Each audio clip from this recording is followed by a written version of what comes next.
Baik, setelah olahraga kita akan masuk ke pelajaran sejarah Indonesia. Yang mau berangkat langsung berapa aja? Yang tidak berangkat langsung berapa? Oke, kita absen dari awal aja ya. Adinda Hasna, Ardian dan Sabila,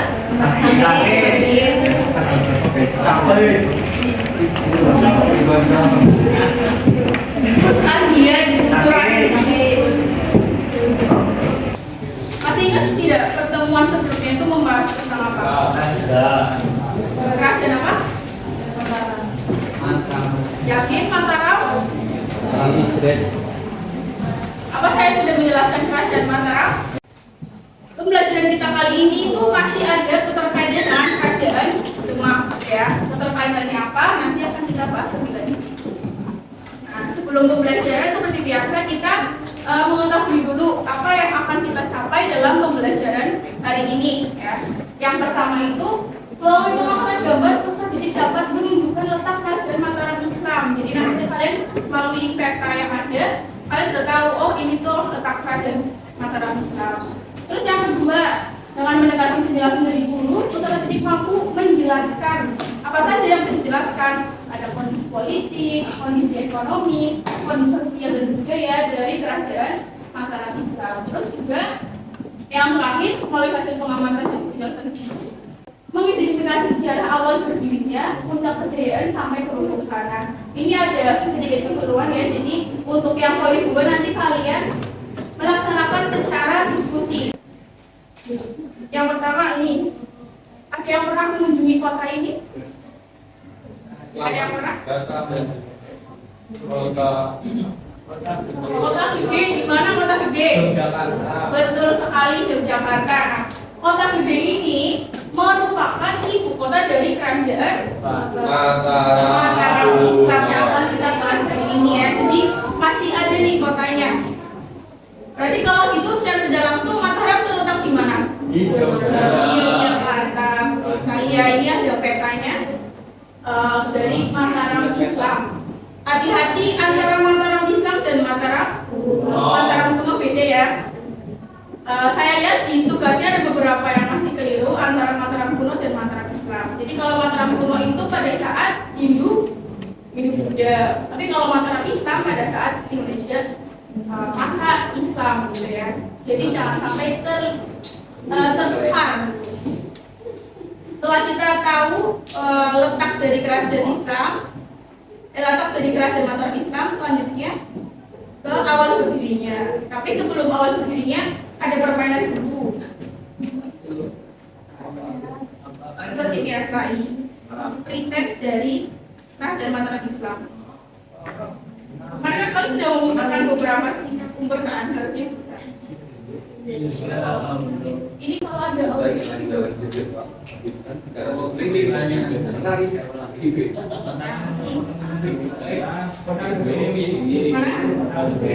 gede betul sekali tadi ya.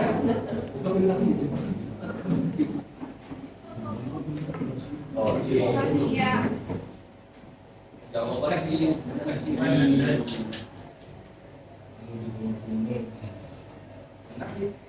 Pertanyaan yang kedua, siapa tokoh gambar yang ada di layar tersebut? Siapa? Sultan. Hamengkubuwono. Ini kan coba dulu ya, Hamengkubuwono. Sultan Agung, betul. Yang benar nih, Sultan Agung Aryo. Yang ketiga, Raja-Raja Mataram adalah keturunan dari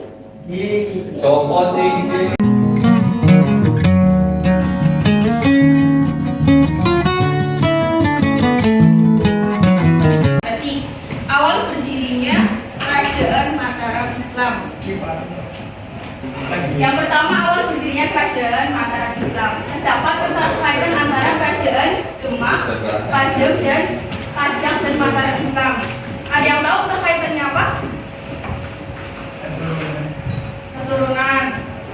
Ya, bisa dikatakan seperti itu, keturunan. Jadi Demak itu raja terakhirnya siapa? Demak Siapa? Ayo, kasih terakhir Demak. Di buku kalian ada di LKS-nya. Raden Pata. Raden Pata itu ya betul Arya Penangsang. Nah, Arya Penangsang itu keturunan resmi yang seharusnya memimpin atau bukan? Bukan ya, Arya Penangsang itu mengambil kekuasaan dari Sultan Trenggono, dari anaknya Sultan Trenggono. Jadi seharusnya diwariskan ke anaknya Sultan Trenggono diberontak oleh Arya Penangsang. Kira-kira dari pihak Sultan Trenggono diam saja atau melakukan perlawanan? Pastinya melakukan perlawanan ya, karena tahta yang seharusnya ada di pihak Sultan Trenggono diambil oleh Arya Penangsang. Lalu dari pihak Sultan Trenggono siapa tokoh yang memimpin untuk menuntaskan Arya Penangsang? Apa? Kalian familiar sepertinya, tapi tidak. Inisial itu. C depannya. Jawa.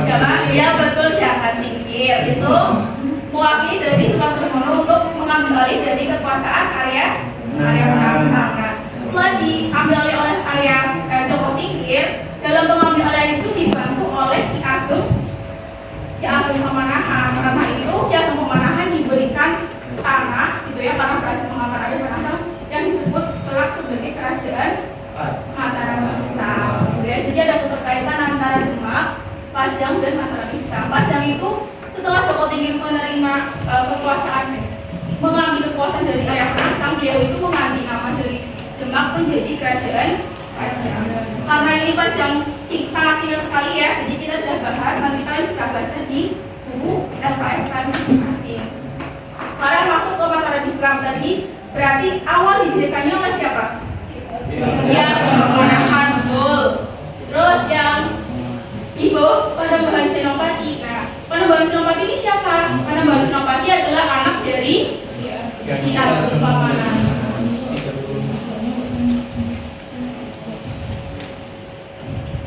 Nah, Panembahan Senopati ini melepaskan diri dari kerajaan Pajang dan mendirikan kerajaan sendiri, namanya Kerajaan Mataram Islam. Jadi pas Ki Ageng Pamanahan ini, Mataram ini masih di bawahnya kerajaan Pajang, tapi pas di Panembahan Senopati ini melepaskan diri, jadi kerajaan Mataram Islam berdiri sendiri. Senopati kerajaan kedua yang memimpin Mataram adalah siapa? Raden Mas Jolang, betul sekali. Ini merupakan anak dari Panembahan Senopati, tapi tidak sebaik ayahnya pada saat memimpin gitu ya. Jadi Raden Mas Jolang ini ternyata ibaratnya kan nanti ketika Panembahan Senopati udah melebarkan kekuasaannya kan, pada saat ini mengalami kemunduran karena tidak bisa menjaga wilayah-wilayah tersebut. Akibatnya terjadi pemberontakan kerajaan-kerajaan vassal. Kerajaan vassal tahu apa itu kerajaan vassal? Kerajaan vassal itu kerajaan bawahan.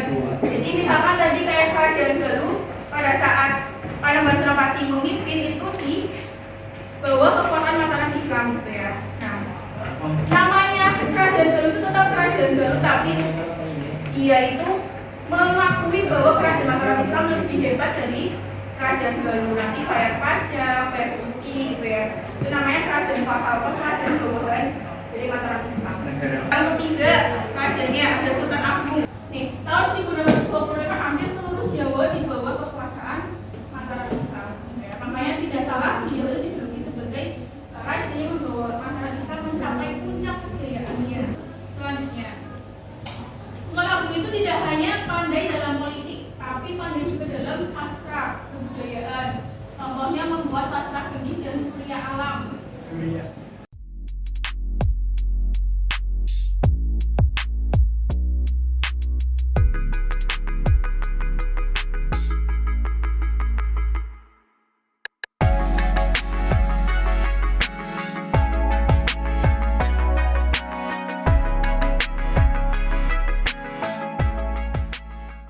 Kita berkelompok dulu, jangan. Ini kan masih masing-masing ya. Coba berkelompok sesuai dengan kelompok yang sudah dibagi kemarin. Coba ini kelompok 1 dulu. Ini kelompok 2, kelompok 3, kelompok 4, kelompok 5. Yuk, coba yuk. Bangun.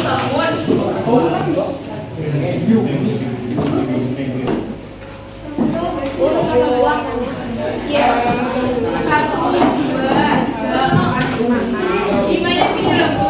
Hah? 5 sini. Ya boleh, Mbak, itu 5 sini.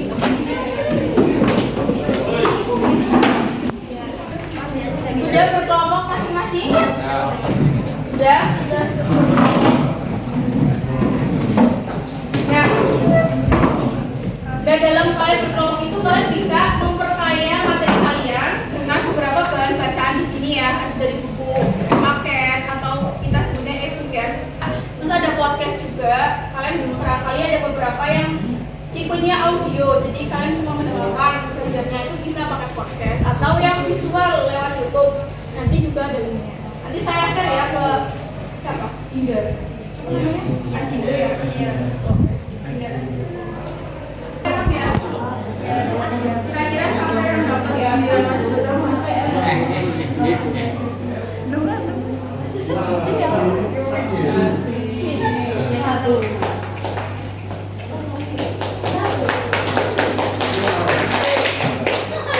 kelompok 1 maju, silakan. Waktu dan pas Kelompok 1 maju nih. Masih Hasil Man. apa namanya? Infografisnya ya, kalian tulis satu. Gitu. Gak apa-apa dipresentasikan. Oh, bentuknya PDF ya?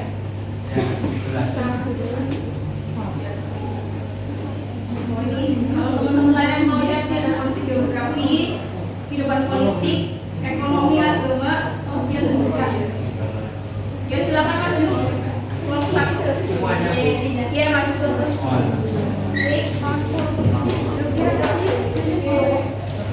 Kita gawat ya, pindah-pindah.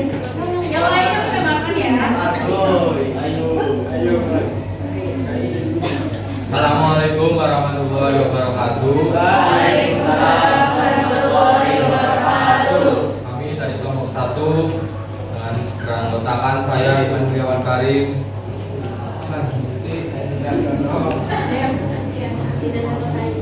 Ingin mempresentasikan tentang sejarah Kesultanan Mataram Islam.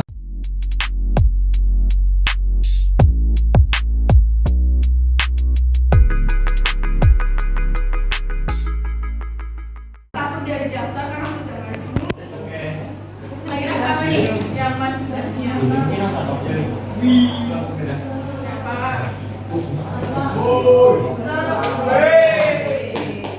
Kelompok 2. Ini dia juga. Ya, ini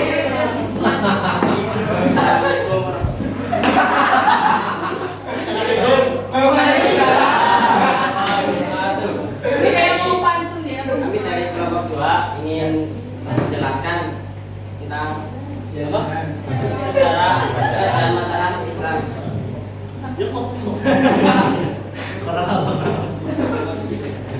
Amin. Bacanya jangan satu orang aja dibagi. Misalkan geografi siapa? Yang lihat boleh. Lokasi geografis Kerajaan Mataram Islam terletak di Jawa Tengah bagian selatan dan pusatnya di Kota Gede, Yogyakarta. Suaranya terasa kasih gandum Letak geografis di daerah aliran Sungai Okak dan Grogol yang bermuara di lautan selatan. Kehidupan politik Bacanya yang lihat toh. Kehidupan politik Kerajaan Mataram Islam sampai puncak kejayaan bangsa Mataram Sultan Agung di bawah kekuasaan Mataram sempat beberapa kali melakukan penyerangan kepada dia untuk memerangi Rosi. Selain itu, wilayah kekuasaan Mataram hampir meliputi seluruh pulau Jawa. Terus ekonomi. Kehidupan ekonomi Kerajaan Mataram Islam merupakan kerajaan agraris yang mengembangkan perekonomian di bidang pertanian.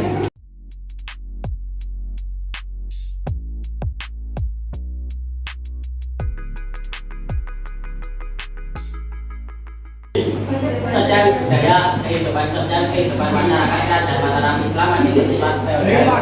Sistem feodalisme di Kerajaan Mataram Islam membutuhkan struktur sosial yang didasarkan atau pengusaha tanah. Tadi ya struktur sosial atau kelas kasta gimana? Ada yang mau tanya nggak buat dulu? Oh ini ada 2. Perkenalan sama pertanyaannya. Saya ingin bertanya.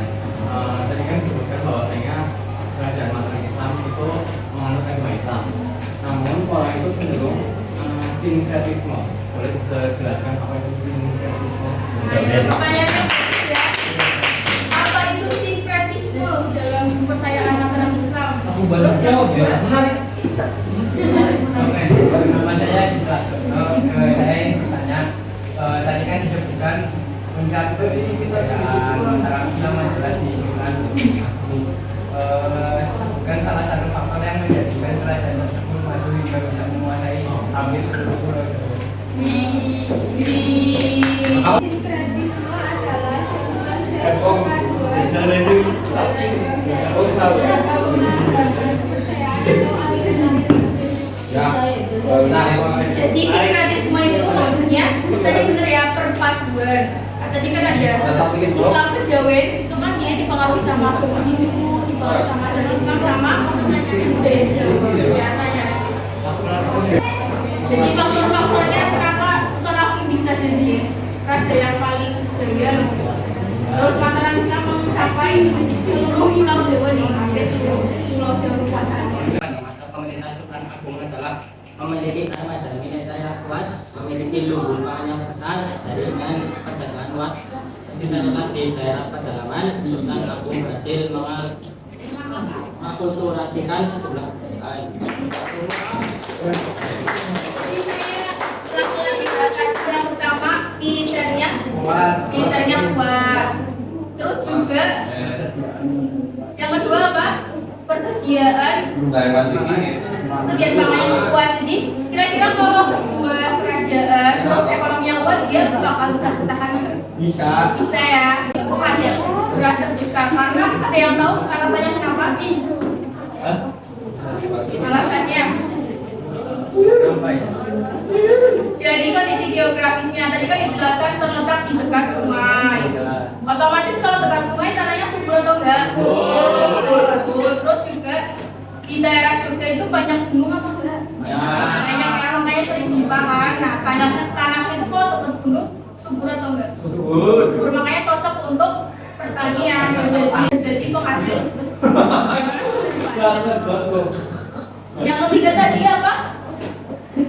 Yang ketiga dapat geografis kerajaan Mataram Islam tepatnya di aliran Sungai Pokal dan Sungai Progo di mana sungai tersebut keluar ke laut selatan atau disebut dengan Samudra Hindia.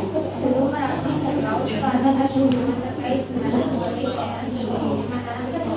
Dua, kemudian kedua, pada masa pengembangan senopati agama Islam sudah banyak dianut oleh pemilihan kerajaan Mataram. Hanya saja pola agamanya cenderung sinkretis. Sebagai raja di kerajaan Mataram, pengembangan senopati dijadikan agama Islam sebagai kerajaan sinkretis.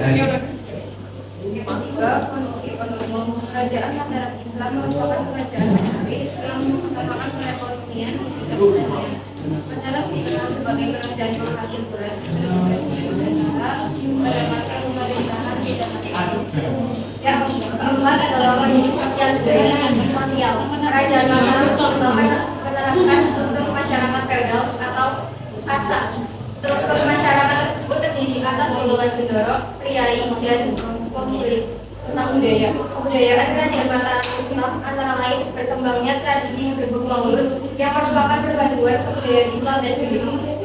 Selain itu, para penjaga penulis karya sastra seperti kitab Nilis Kritik Sastra dan Astabrata. Kemudian yang terakhir adanya kondisi politik. Agung pemenahan merupakan pendiri kerajaan Mataram Islam pada selanjutnya tentang kerajaan digantikan oleh Panembahan Senopati. Kerajaan Mataram Islam menerapkan sistem politik ekspansi atau di wilayah lain ada yang Madiun, Kediri, Ponorogo, Banjar. Kemudian di bawah kepemimpinan Sultan Agung kerajaan Mataram Islam mencapai kejayaannya yang berhasil membuat wilayah Jawa Tengah, Jawa Timur, Madura, serta Surabaya yang masuk ke Jabatannya. Sultan Agung berasal dari 1940. Pada saat itu VOC berhasil memusatkan pemerintahan Mataram Islam. Akibatnya pada 1755 berdasarkan perjanjian Biasi kerajaan tersebut menjadi dua wilayah yaitu Yogyakarta dan Surakarta. Selanjutnya pada 1750 berdasarkan perjanjian Salatiga, wilayah kerajaan terpecah lagi sehingga muncul Mangkunegaraan dan Pakualaman. Sekian presentasi dari kami. Ada yang ingin ditanyakan? Saya Don. Saya perkenalkan, nama saya Ilman Miliawan Karim. Akan sampaikan dan jelaskan kitab yang ditulis oleh Sultan Agung. Oh iya.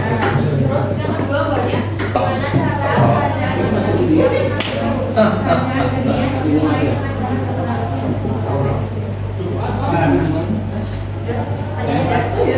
lagi. Bilang. Silakan dijawab. Izin menjawab pertanyaan dari Ilman. Kitab yang ditulis oleh Sultan Agung itu kitab Niti Sruti dan kitab Niti Sastra dan Kata. Kalau boleh dijelaskan bisa lihat di buku atau settingan. Ya, siap.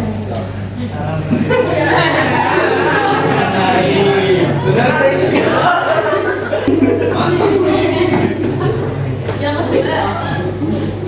Yang kedua, penyebab kerajaan Mataram Islam selain adanya peperangan, antara lain adanya perjanjian ini Salatiga dan perjanjian Giyanti. Ya, kemudian selain perang bisa melakukan perjanjian ya. Ya, saya baru ya jawabannya menarik ya, cuma ada yang perlu diluruskan. Jadi untuk penguasaan wilayah Mataram Islam itu hanya melalui tadi itu perjanjian, justru perjanjian itu mengurangi wilayah Mataram, bukan menambah wilayah Mataram. Misalnya kayak Giyanti ya, perjanjian Giyanti itu terjadikan karena politik adu domba dari Belanda. Jadi raja yang semakin dekat dengan Belanda otomatis dapat dikuasai sama Belanda sama ya. Nah, Belanda itu minta supaya dipecah. Kira-kira kalau dipecah bakal lebih kuat atau lebih lemah? Nah, dengan pelemahan itu nanti Belanda mengalahkannya lebih mudah. Jadi pertama nih Giyanti, Mataram Islam dipecah jadi dua, Yogyakarta sama Surakarta. Itu perjanjian Giyanti. Terus dipecah lagi, belum puas sih Belanda, dipecah lagi lewat perjanjian Salatiga. Jogjanya jadi dua, Surakartanya jadi dua. Jadi apa? Solo dan Surakarta. Saya tampilkan di kamera saya aja yang nih ya. Melalui perjanjian Salatiga, Surakarta dipecah lagi menjadi Pakubowono dan Hamengkubuwono. Yang itu jadi dua, Hamengkubuwono di Jogja dan Pakubowono di Solo ya. Dipecah lagi jadi empat, Pakubowono di Surakarta tidak jadi dua, Yogyakarta jadi dua. Yang Yogyakarta dipecah jadi Sultan Hamengkubuwono dan Pakualaman. Terus yang Surakarta dipecah jadi Pakubowono dan Mangkunegaran gitu ya. Karena perjanjian ini juga menyebabkan peruntuhan dari Mataram. Kalau dilihat di sini masih ada nama Mataram nggak? Udah jadi kerajaan kecil-kecil kan? Ada Yogyakarta, Surakarta, nanti juga ada yang di bawah Kadipaten Pakualaman. Jadi dengan ini kita lanjut ya sebagai peruntuhan dari Kesultanan Mataram. Oke, ditutup aja. Pertanyaannya bagus ya. Jadi saya bisa kaitkan ke peruntuhan lama. Yang kami tutup dengan Assalamualaikum warahmatullahi wabarakatuh. Saya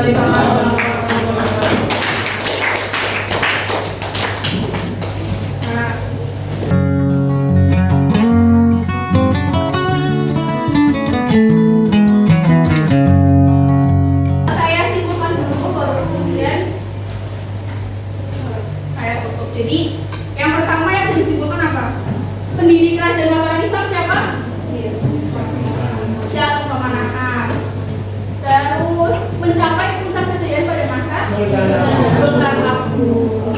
Kehidupan ekonominya pertanian, karena dipengaruhi sama kondisi geografis gitu ya. Terus kalau kemundurannya kenapa tadi menyebutnya?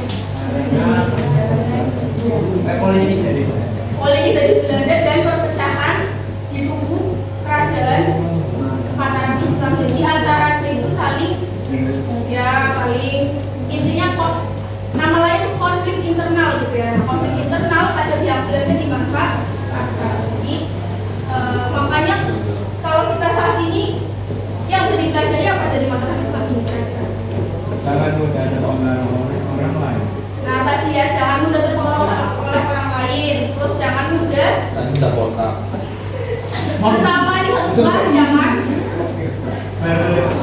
Ya sangat konflik karena nanti dia keluar apa? Masyarakat ya. jalan kota. Nah, setelah tadi kita mengikuti pembelajaran